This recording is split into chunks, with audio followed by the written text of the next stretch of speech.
Hello, everybody. Thank you for joining us. I'm Brandon Waltons, the managing editor here at Texas Scorecard. And right now we're being joined by Trayce Bradford, a conservative activist and now candidate for lieutenant governor. Trayce, thank you so much for joining us. Thank you. Glad to be here. So give people who don't maybe know you, don't know your story, a little bit of your background and why you decided to run for lieutenant governor. Okay. Well, I am, first of all, a wife of 33 years and a mother of 7, homeschooled. Still, our 13-year-old still at home, so he's on the trail with us right now a little bit. But I also, what I did for the last almost 20 years has been an activist and a volunteer activist at that. So I was the president of Texas Eagle Forum, started with Dallas Eagle Forum, and then became the president of Texas Eagle Forum. And I don't know if people don't know about Eagle Forum, they were actually one of the first pioneering activist groups who were all volunteer. And so over the years, I've just been going down to Austin, I guess since 2013. Every session, every week, we were down there and working for conservative legislation, and pro-life, pro-family, you name it. That's one of the things I really enjoyed about Eagle Forum is we were not a one-issue group. It was all the issues, and I'm pretty much passionate about everything, so that fit well with my personality. So why I'm running? I think after working down there and watching how we're having to beg for basic conservative priorities, and just seeing that happen, and then going into the last 2 sessions, I will say when the mental health bills passed in 2019, that was kind of the final straw for me to see that we would pass that kind of legislation that has such a huge impact, which actually even set the stage for mandates. And I don't know if people realize what was put in the code by those bills. But to see that we were moving more and more towards large government, to see that we're having to fight for everything that we get, and they're crumbs, basically. After this last session, when they did not really come out and fight for us and what we have asked for, I was actually approached about running and decided it's time to do it. I think most people, when they look at the legislature, have been following it. Generally, the thought is that the House is usually the obstacle for conservative legislation, and that the Senate has generally been friendly for the priorities. Is that how you see it? I think if I was on the outside looking in, I would have said yes. But I think after years of working on legislation, where again, you had to rally thousands and thousands of phone calls to get a hearing for your bills. When you're working on the grid issue, which I actually brought that issue up with Senator Hall. He was sitting in a meeting, and that's when he raised his hand and said, I worked on that issue. That's when we got together and started working on that for 10 years. And you're taking these issues and you're running them through the Senate, but what they do is they either pass it late in the session or they empty the bill out. So you are passing a title without really good, strong legislation. And so it becomes more of a production than actually passing good, strong legislation. And I think we saw some of that with the election integrity this last time. Well, it's an interesting point. Election integrity was the number 1 priority of the Republican Party of Texas going in. Took a long time to get it done, took overtime in the legislative session into the summer. But finally that bill gets passed. But a lot are criticizing it because it actually reduces some of the penalties. That happened in the House, but I mean, do you think the Senate takes some responsibility for that as well? Absolutely. And when they said they didn't know it was in there, and then you had Representative Matt Schaefer, who has always been a trustworthy guy as far as when we've dealt with him on the issues, one of the few that voted against the mental health bills, he came out and said they absolutely knew it was in there. So when they passed that and then tried to say, that was almost like, well, we didn't read it, we didn't know. They moved on it because they got hounded by the grassroots. What else needs to be done, in your estimation, to make Texans confident that their elections are secure? That's a long list. Sure. Paper ballots was something that we've talked about. There are so many checks and balances. I think having that chain from the beginning to end, not having the books online. We heard over and over that people would be at these polling centers working and could get online. And I think we have to go back and change the penalty back to a felony from a misdemeanor. We need to make sure the voter rolls are being cleared out. The thing that blows my mind is that we didn't start asking for this legislation this time. It's been several sessions in the working. And so the fact that we still had to go all the way into special session after all that we saw coming out of the elections, they're still not listening to us. And so, yes, there were some improvements, but I'm telling you, there's like a list of about 20 things still to go. Speaking of other legislation that's taken a long time to get through, property taxes. Yeah, property taxes. Texas has one of the highest property tax burdens in the country. We've had lawmakers say in the past that they have reformed property taxes. They've said they'd go down. Bills ultimately went up. What is your take on what needs to be done to finally fix the property tax burden in Texas? We were having this conversation last night, and I try to go look at the root. Like, what's the root here? It's a spending problem. I mean, I know that seems obvious, but come on. You hear these programs being suggested, but yet we keep spending more and more. And so when I look at property taxes, and it was, there was a bill passed that we can't raise appropriations past population and inflation, and then they were saying, we'll take that excess money and buy down or pay down the M&O. Well, I don't have the confidence unless you have some mechanism that's going to stop local governments from turning around thinking, well, that was free money. Y'all paid that off, so we'll keep our taxes and we'll go find to spend it somewhere else. So you're going to have something that triggers the local cap.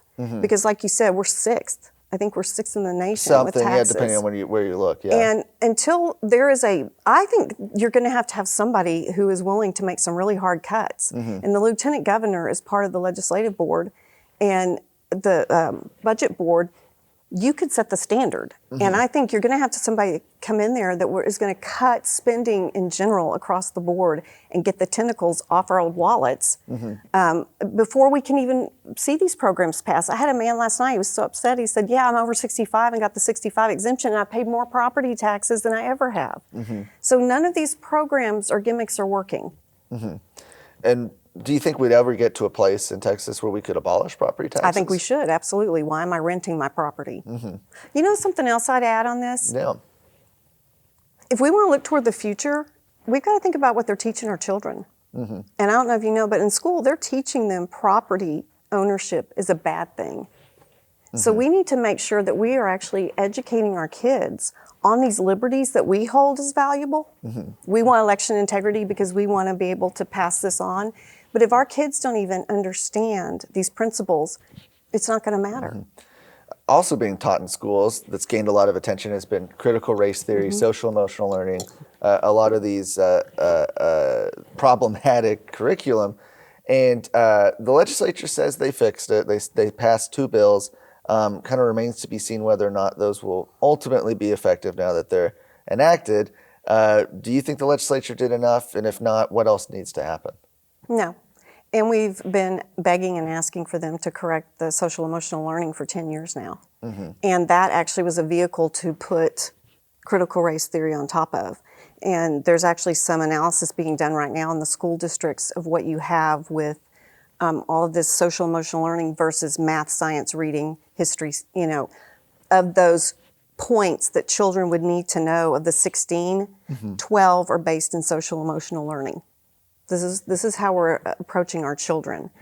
The critical race bills, actually they were supporting one that was connected to iCivics, which is a horrible. You can go look at the iCivics programs and they look fine, but when you start digging in, they only support the left. When you pull up one of the pages, it talks about the insurrection on the 6th, yet we had our people supporting that and supporting that bill. So again, you had to have people go fight. Dan Patrick was pushing that bill. And in the end, we still, yes, they're not supposed to be teaching it, but we've already seen Austin ISD's been teaching it. A lot of these schools are teaching it because there's no repercussion for doing it. And the one problem we see, it's like the training manuals now for the reading, it talks in there that that's when you can introduce bias. Well, bias is one of the very basic foundations of critical race theory. So what we're teaching our children is to be divided on every aspect instead of teaching them back to science, reading, writing, math. Another issue that was a Republican Party of Texas priority that didn't make it across the finish line this year, was a ban on gender mutilation surgery in minors. Bills had passed the Senate. The House was pretty firmly against it, with Speaker Dade Phelan saying he was against said he it. will not pass Is, it. is there more that you think that the Lieutenant Governor could do to try to push that legislation across the finish line? That's a good question. They should have done it in 2017 when we brought them the model legislation, and we also had the people who wrote it willing to come here on their own dime and testify and help. And they wouldn't touch it with a 10-foot pole. The only time they decided to actually deal with it was when it became national news. And at that point, I reached out to everybody and said, don't you dare. Because you actually would not, they told us to our face, we can't touch this, it's too controversial. So yes, I think the Lieutenant Governor needs to make that a priority that goes through right away and do everything that he can. I find it hard to believe that there's no influence he would have in the House, because they seem to have influence when they need influence. And I do know that the House Speaker has said he will not pass that. That's not good enough. That is a Republican priority, and the Lieutenant Governor has to do everything within his power to make sure that is passed. And no more watering it down. There's good, solid legislation that has been there now since 2017 that they could use and just, hold the line. These kids, the fact that we cannot protect our children, whether it's about critical race theory or gender mutilation, for Pete's sake, they don't have a voice, we do. And I'm tired of watching them play around with this. The mandates, no one's talking about what all this is doing to the children in school when they can't even read social cues because they're masked up. And if we don't think that the governor and the lieutenant governor and the speaker didn't know in 2020 all of this was coming, that's crazy. Our congressman knew. They were talking about it. And they've done nothing. They didn't come into 2021 and come in fighting against any kind of mandate. They just blew it off until it became an issue and people are suffering from it. You mentioned mandates. Executive overreach, reigning in that authority is something that the legislature, again, did not address this session. We're now in almost 2 years of being under a declared disaster, declared state of emergency over the coronavirus. What needs to be done to rein this in? Well, if you look at the legislation that was up, HB 3, which basically was codifying everything Abbott did, and it was not a bill that stood up for the non-essential workers or, the parents trying to get their kids back into school or not having to wear a mask or now we have the vaccine mandate. Sure. There's got to be a constitutional amendment. I think you can't go with just legislation because one of the things we've learned is you may pass a fairly decent bill, but it then goes to the agency and the protocols are figured out of how that bill is applied. And it sometimes won't even look like what you started with. And when you've got somebody who has lived in overreach, there's not been the checks and the balance of power, you're going to have to put something in the Constitution that clamps down on this runaway executive orders.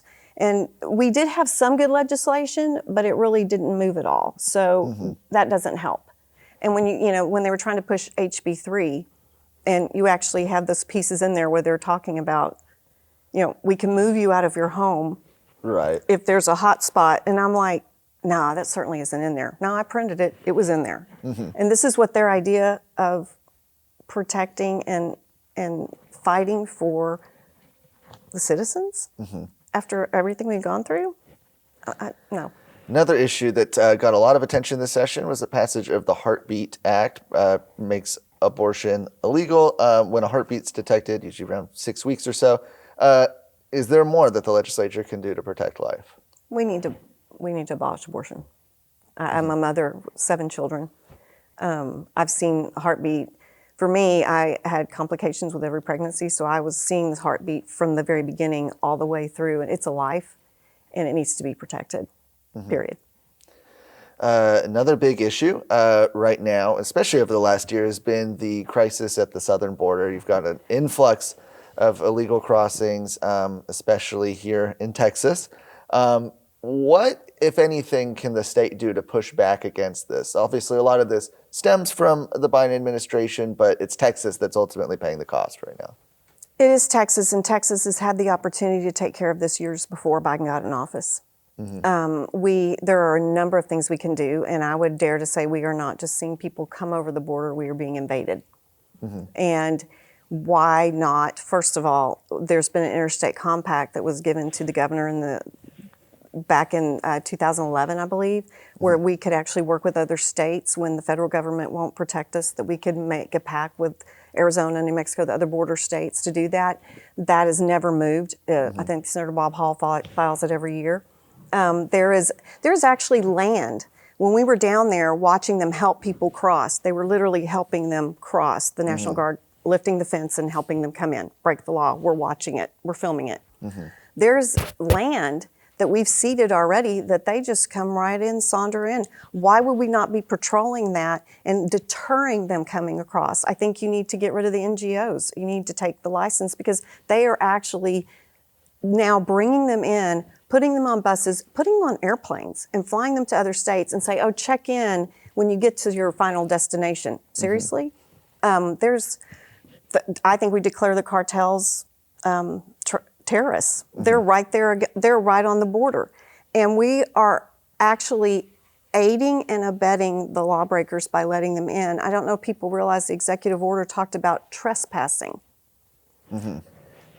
They actually were down there and they had a guy come across, and when he saw people standing there, he didn't come up on the public land. He jumped the fence, so he was then trespassing. So then they had to arrest him. Otherwise, they would have just brought him in. Wow. So, well, yeah. Why do you think, based on you've been following what happens in the Texas legislature a long time, why do you think it is that so often people go, they get elected, and then they don't really follow up on their campaign promises? What do you think happens when people enter that building? I think there's a lack of accountability. I think they start with it, and as time goes on, I think that those people that are trying to hold them accountable become a nuisance or become the problem, and they become part of something else, and they want to stay that part. And to do that, you have to start shaving off those voices that hold you to a standard that sometimes can be very uncomfortable. It may be very uncomfortable to be the few people that say, we need to declare the National Guard, the Texas Guard, you're going to go down there, you're going to stand on the border, and you're going to protect the border. We're not going to allow people through. You would have people saying, well, that's overreacting. I mean, if you've watched a lot of our guys that are on the conservative side, about the third session, they have gravitated away where they don't want to hear what we have to say. And I think that shows in the fact that it is us that go and vote at the convention. We set up the platform, we work on those planks, and we work on those priorities, and it's submitted to them. It's a done deal. Here it is. And these are not things that come from some outer space. These are basic conservative principles. So you're given a template, a mandate, if you will. Hey, if you don't mind these other mandates, why not follow this one? Right. You're being handed the list of what the voters want, and they're not outrageous. To protect life, to end abortion, to get rid of property taxes, to start down that path, truly start down that path, to protect our borders. What on those priorities is not part of either the Constitution or basic conservative principles? And yet, so often we see lawmakers disregard them entirely. Before we have to wrap up here, I want to ask just real quick about the campaign. You're one of several people challenging Lieutenant Governor Dan Patrick. Patrick obviously has a big war chest. He's got the Trump endorsement. What's your plan over the next over the next several weeks before the election? Well, we are going to be on the road every single day, and we have been. But between now and the 1st of March, we are somewhere across the state every single day, and we're meeting people. And we specifically chose to reach out to people who have never been involved. And I will tell you, it has been very encouraging to me at meeting these people who see and know something's wrong. They're not part of the political scene, but they know what's happening in the state is not okay. They're angry and they want a change.